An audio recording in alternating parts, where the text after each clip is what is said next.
नोव्हेंबरला 12 नोव्हेंबरला माझ्या मतदारसंघातील राजवीर दयानंद कदम नांदोरे गावचा मुलगा त्या ठिकाणी तो 6वीला होता आणि त्याच्या वडिलाच्या देखत एका स्कूल बसनी गाडी पुढे होती आणि अचानक मागे उभा राहिलेला रिव्हर्स घेतली आणि तो वडिला देखत चिरडला गेला. ओरडले वडील तर परत पुढे घेऊन त्याला पुन्हा चिरडलं गेलं आणि त्याच्यामध्ये आज त्या गावात 40 ते 50 अशा स्कूल बस आहेत ज्या अवैध पद्धतीनं जसं आपण आता सांगितलं आणि मग त्याच्यावर आम्ही आरटीओना संपर्क केला कारवाई करायची तर आरटीओने कारवाई सुरू केली आणि 4-5 दिवस आता जसं देसाई साहेबांनी सांगितलं कारवाई झाली आणि पुन्हा मात्र कार्ड सिस्टीम आणि हप्ते चालू झाले. ही जी हप्ते सिस्टीम आणि कार्ड सिस्टीम आहे ना ही जोपर्यंत बंद होणार नाही.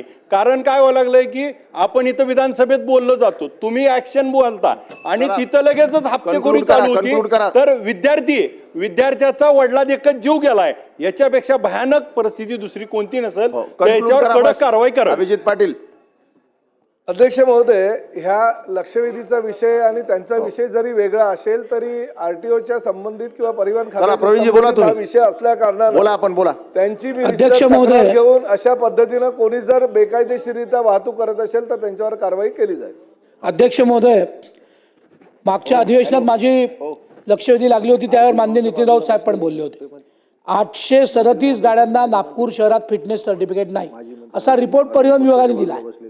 हा तो रिपोर्टची कॉपी आहे आणि नवरा